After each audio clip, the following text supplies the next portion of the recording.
السلام علیکم ورحمۃ اللہ وبرکاتہ۔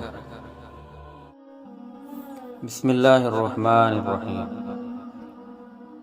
ابو ہریرہ رضی اللہ تعالی عنہ سے مروی ہے، انہوں نے کہا کہ رسول اللہ صلی اللہ علیہ وآلہ وسلم نے فرمایا، مومن آدمی کا اللہ تعالیٰ کے ہاں ایک مرتبہ و درجہ ہوتا ہے جس پر وہ اپنے عمل کے ذریعے نہیں پہنچ سکتا۔ اللہ تعالیٰ اسے ایسی چیز کے ساتھ جسے وہ ناپسند کرتا ہے آزماتا رہتا ہے حتیٰ کہ اسے اس درجے تک پہنچا دیتا ہے۔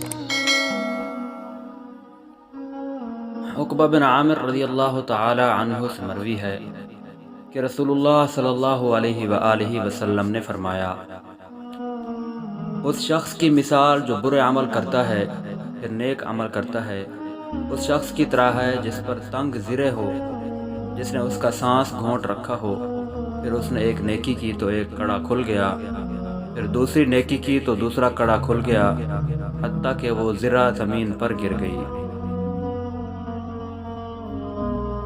عائشہ رضی اللہ تعالی عنہا سے بہتان والے قصے کے بارے میں مروی ہے کہ رسول اللہ صلی اللہ علیہ وآلہ وسلم نے فرمایا، اما بعد، اے عائشہ، مجھے تمہارے بارے میں فلاں فلاں اطلاع ملی ہے۔ تم بھی آدم کی اولاد سے ہو، اگر تم بری ہو تو اللہ تعالیٰ بھی تمہاری برات کر دے گا، اور اگر تم نے کوئی گناہ کیا ہے تو اللہ تعالیٰ سے استغفار کرو، اس سے توبہ کرو، کیونکہ بندہ جب گناہ کا اعتراف کر کے توبہ کرتا ہے تو اللہ تعالیٰ بھی اس کی توبہ قبول کرتا ہے۔ اور ایک روایت میں ہے، گناہ سے ندامت اختیار کر لینا ہی توبہ ہے۔ دوستو، اللہ تعالیٰ سے دعا ہے اللہ پاک ہمیں ان پیاری احادیث پر عمل کرنے کی توفیق نصیب فرمائے، آمین۔